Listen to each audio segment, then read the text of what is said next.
નમઃ શિવાય.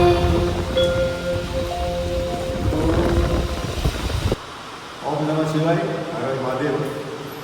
ખંભાતની બાજુમાં 10 કિલોમીટર તારાપુર તરફ જતા વચ્ચે લુણેજ ગામ છે. લુણેજ મોટે ભાગે ભરવાડ સમાજ અને કોળી પટેલ સમાજનું ગામ છે. અને ત્યાં આ લુણેશ્વર મહાદેવ અહીંયા બિરાજમાન છે. એની એક અલગ પ્રકારની એક ગાથા છે લુણેશ્વર મહાદેવની. અને આ ગામના બંને આ મોટા સમાજોની એના માટેની ખૂબ બહુ મોટી શ્રદ્ધા છે. એની એક વાત જે વાયકા તરીકે પ્રસ્થાપિત થયેલી છે એ એમની સેવા પૂજામાં જોડાયેલા દર્શનભાઈ જોશી એ સેવા પૂજામાં જોડાયેલા છે. એની પાસેથી આપણે એની જે મૂળભૂત વાત છે એ જાણીએ અને શિવલિંગના પણ દર્શન કરીશું. તો દર્શનભાઈ, તમે કેટલા સમયથી અહીંયા સેવા પૂજામાં છો?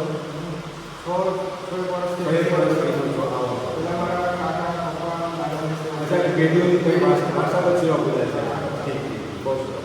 તો આ જે લુણેશ્વર મહાદેવનું જે વાત છે એ અને ખાસ કરીને શિવલિંગનો જે આકાર એ જે માતાજી એક કથા જે છે એ આપ જણાવો. એમાં એવું છે કે શિવલિંગ આખું સંપૂર્ણ શિવલિંગ છે, સ્વયંભૂ શિવલિંગ છે. અને પાંડવો વખતનું આ કહેવાય છે કે સ્થાપિત સ્વયંભૂ શિવલિંગ છે. ત્યારે મેજા જે નગરા પાસેથી બેન પૂજા કરવા આવતા હતા. શિવલિંગના આકાર પહેલાં સંપૂર્ણ એટલો મોટો શિવલિંગ હતું, આખું મંદિરની બાજુ પણ શિવલિંગના આખું શિવલિંગ તો એ બેન અહીં રોજ પાણી ભરવા જતા અને પાણી ભરતી વખતે મંદિરે દુકાને જવા કરી અને ઘરે જતા. તો એના સાસુ અને પતિ એના પર વેમાતા હતા કે આ મોડું કેમ થાય છે. તો એની વાત સાચી માને નહીં. અને એક વખત એના દરવાજા પાછળ તલવારની પાછળ જોવા કે આ ક્યાં જાય છે, આ ભાગે એટલે બાર એ બેનને ખબર પડી કે મારા પાછળ મને તલવાર લઈને પાછળ જોવા એ બેના મંદિરમાં આવી મહાદેવને પ્રાર્થના કરી કે તમારી ભક્તિ સાચી હોય તો મને તમે બચાવો. શિવલિંગ ફાટ્યું અને બેન શિવલિંગની અંદર સમજ ગયા. ત્યારે એના ઘરવાળા અંદર આવે છે અને જોવે છે તો એને અફસોસ થાય છે અને પકડવા જાય છે મારી ભૂલ થતી પાછી આવો. અને 4 આંકડા અંગૂઠાના નિશાન છે. એ 4 આંકડા છે. અચ્છા, અહીંયા 4 આંકડા છે. અંગૂઠાના નિશાન છે. આ બાજુ છે આપણું. અચ્છા, અહીંયા ધતુરાનું ફળ મૂકેલું છે. આ બાજુ. હા, આ આખો પંજાનું નિશાન છે. અહીંયા અંગૂઠાના નિશાન છે.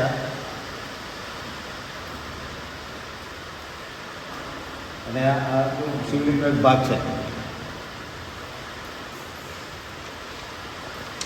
આ 4 આંગળી અને અહીં અંગૂઠાનું નિશાન છે. આવી રીતે આવી પછી એમના જે બેન સમય કે એમના માથાનો ચોટલો એ શિવલિંગ પર રહી ગયો હતા આટલામાં. તો સમય જતા છે એટલે આ મહાદેવ બીજું નામ ચોટલાવાળા મહાદેવ તરીકે ઓળખાય છે. અચ્છા, ચોટલાવાળા નામ છે જાણતા નથી. પછી એ શિવલિંગ વાળ જે હતા એ બધા ધોવામાં અને ઘણા પગે લાગવા આવે તો તોડીને લઈ જાય એટલે વાળ રહ્યા નથી. પણ એના જે પૂજારી કહેવાય જોયેલા છે ઘણા. પછી શિવલિંગમાં આ જે ખાડો છે એનું શું છે એમાં? એ સમયે આ શિવલિંગ ફાટ્યું ત્યારે આ ખાડો પડી હતો. આ ખાડાની અંદર કોઈ જગ્યાએ કાણું કે કોઈ જગ્યાએ ઓલ નથી. પણ તમે આ દેશી ગાયનું ચોખ્ખું દૂધ અહીં ચડાવવામાં આવે તો શિવલિંગમાં દૂધ સમાઈ જાય છે ધીરે ધીરે. અને એક ઘૂંટા જેટલું દૂધ ખાલી બાકી રહે. દેશી ગાયનું ઘી દૂધ ચડાવવું? દેશી ગાયનું દૂધ. અચ્છા, કોઈ દૂધનું ઘી ના આવવું જોઈએ. ગમે એટલું દૂધ ચડાવવાની અંદર જતું. દૂધ પણ તાજું હોવું જોઈએ. તાજું અને કાળો દૂધ ચડાવવું. બીજી સર ચડાવો તો કમી જાય. તો પછી આવી રીતે ડાયરેક્ટ ચડાવવા કોઈ મળી આવે તો તમારું પછી કામવાળા શિવલિંગ આવું ખંડિત થઈ ગયું છે. તો શિવલિંગને આપણે બદલી નાખીએ તો બીજું શિવલિંગ લાવ્યા હતા. પણ શિવલિંગ સ્વયંભૂ છે ગામના જાણતા નહોતા. તો શિવલિંગ કાઢવા માટે ખાડો કર્યો ને તો પહેલી વખતે જીવજંતુની જીવડા નીકળ્યા. અને બીજી વખત તોય ના માને તો લોહીની ધાર શિવલિંગમાંથી નીકળી હતી. પછી નીકળી નહીં એટલે ગામવાળાએ આ શિવલિંગ ત્યાં રહેવા દીધું. અને જે બીજું શિવલિંગ લાવ્યા હતા મંદિરની બહાર બીજું મંદિર છે ત્યાં સ્થાપિત કર્યું છે. ઠીક છે, સરસ. તો આ ખૂબ ઘણા ભક્તો એવા આવે છે કે ઘણાના એવું જ છે કે કોઈને સંતાન ના હોય સ્ત્રીનો જન્મ થતો તો એમની માતા ઘણા પોતાની માતા ચલાવવા આવે છે. એ સિવાય કામકાજ અહીંયા તમે જે 5-6 વર્ષથી સેવા પૂજા કરો છો એમાં તમારે કંઈ દાદાના પડતા દેખાયા? કોઈ ધ્યાનમાં આવે છે?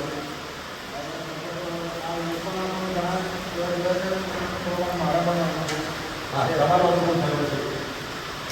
ભગવાનનો ભક્તિ કર્યા છે ને અમુક હોય એવા કાર્ય છે મનથી વિચાર્યા હોય તો દાદાએ ઈચ્છા પૂર્તિ થઈ જાય. પૂર્તિ થઈ હોય.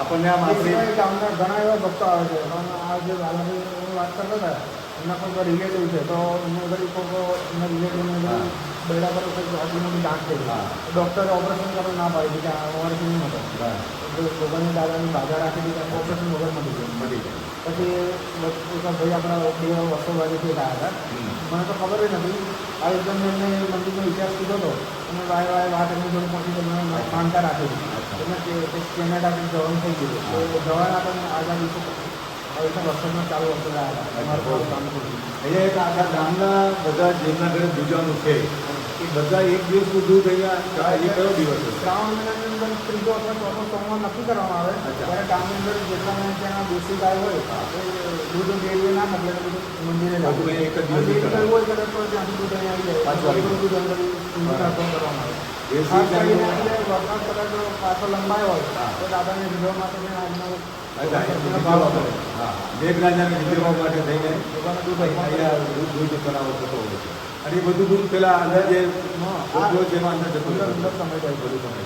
આ સમય તો હજુ છે પણ પહેલાંની જે વાત કરે છે કે ત્યાં જે આપણે જે ગૌમુખી છે દૂધ હા. સ્નાન કરાવીને ઘર જાય છે ત્યાં દાંતો મારી દેવાનું અચ્છા. અને પછી દૂધ ભગવાનની ઉપર ચડાવવાનું અને પહેલાં તો આખો ગમરો તો થતો દૂધ અંદર અંદર ઉતરતું હોય એ. અત્યારે એવો ગમરો થતો પણ ધીરે ધીરે ધીમે ધીમે ઉતરે. ઉતરે તો ખરું બરાબર.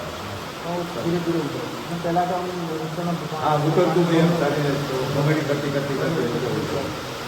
તો એક આપણે અને શિવજી જ્યાં જ્યાં બિરાજે છે તે વિશેષ સ્વરૂપે જ બિરાજેલા હોય છે. અહીંની પણ આ મહાત્મ્ય છે કે એક દીકરીને તેની આબરૂ અને એનું માન સન્માન જે છે એનું સન્માન રાખવા માટે થઈને દાદાએ પોતે જગ્યા કરી દીધી અને અંદર સમાવી દીધી અને એના પરિવારના લોકોને પણ એક સદબુદ્ધિ આપે એ પ્રકારની એક ચિત્ર અહીંયા દાદા દ્વારા ઊભું થયું છે. તો આ લુણેશ ગામ અને આ લુણેશ્વર દાદા અને ત્યાં શ્રાવણ મહિનાના 3જા કે 4થા સોમવારે આ ગામના જેટલા પણ પરિવારો છે જેમના ઘરે દેશી ગાય એનું દૂજાણું છે એનું તાજું દૂધ એ દિવસે નક્કી કરેલા દિવસે બધા એક સાથે આવીને અહીંયા દાદાને ચડાવતા હોય છે અને તે જે પ્રમાણે દાદાની પાછળની બાજુ જે ગોખ છે એ ગોખમાં એ બધું દૂધ સમાઈ જાય છે. એ જૂના સમયથી ચાલતું આવતું હશે. હવે કદાચ એ પ્રક્રિયા ધીમી થઈ હશે પણ ધીમે ધીમે તો ઉતરે જ છે આ પ્રકારે. તો આ એક અલગ પ્રકારનું બધાની સામે છે. ફરી એક વખત આટલો સરસ મલ્હાર જામેલો છે અને ખૂબ આશીર્વાદ વરસી રહ્યા છે આણંદ જિલ્લામાં 4-5-6 દિવસથી વરસતા રહે અને અહીંયા પ્રફુલ્લિતતા પણ રહે અને પલ્લવિતતા પણ એટલી થાય, સુખ શાંતિ અને સમૃદ્ધિ વધે. અને અમે પ્રાર્થના એવી કરીએ કે હવે તમે પછી જ્યારે શ્રાવણ મહિના જેટલા દિવસ બાકી છે એમાં તમે બધી જ્ઞાતિઓ, બધા સમાજ, આખો હિન્દુ સમાજ અને આખો ભારત દેશ સુખ શાંતિ અને સમૃદ્ધિમાં રહે. આ દેશમાં કોઈને પીડા ના હોય, આ દેશમાં કોઈને અભાવ ના હોય, આ દેશમાં કોઈ જ્ઞાતિ જાતિના ભેદભાવ ના હોય, આમાં કોઈ જ્ઞાતિ નાની ના હોય, કોઈ જ્ઞાતિ મોટી ના હોય, બધા સરખા હોય. એવો એક બધાના મનની અંદર ભાવ ઊભો થાય એવી દાદાને પ્રાર્થના કરજો કે તમારા કૈલાસમાં જે બધા વિપરીત પ્રકૃતિના જીવો બધા સાથે રહે છે એવી રીતે હિન્દુ સમાજના અને ભારત દેશના બધા જીવો એક સાથે રહે. જ્ઞાતિ જ્ઞાતિ કોઈ પણ હોય, બરાબર, વસુદેવ કુટુંબકમ એક સાથે બધા અમે હિન્દવા સોદરા સર્વે આ પ્રકારની એક પ્રાર્થના દાદા સાથે કરજો. અમારી એક એવી વિનંતી. અને ગામથી લઈને દેશ સુધી બધા સુખ શાંતિ સમૃદ્ધિ આતંકવાદની પીડામાંથી મુક્ત થાય, વૈમનસ્યમાંથી મુક્ત થાય, ભાગલાવતમાંથી મુક્ત થાય એ દાદાને પ્રાર્થના કરજો. એવી માટે હું વિનંતી સ્વીકાર. ઓમ નમઃ શિવાય.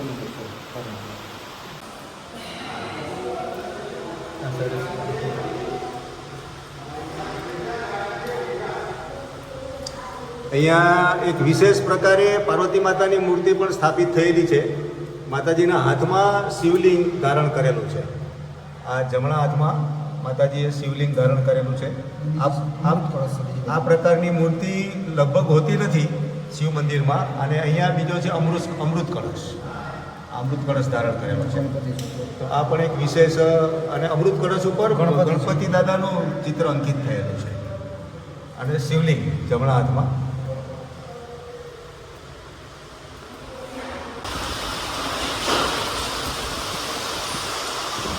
અહીંયા જે ત્યાં જે વાત આપણે લુણેશ્વર મહાદેવની જે કરી કે ત્યાં એક નવું શિવલિંગ સ્થાપના કરવા માટે જે નવું શિવલિંગ લાવ્યા હતા, પરંતુ ત્યાં દાદાની મંજૂરી નહોતી અને દાદાના એમાંથી શરીરમાંથી જેમ રક્તપાત થતો હોય છે એવી રીતે એમાંથી લોહી નીકળ્યું અને પછી બધા નક્કી કરીને એ જે શિવલિંગ બન્યું હતું એ અહીંયા પ્રસ્થાપિત કરેલું છે. આ શિવલિંગ અહીંયા પ્રસ્થાપિત છે. ॐ नमः शिवाय ॐ नमः शिवाय ॐ नमः शिवाय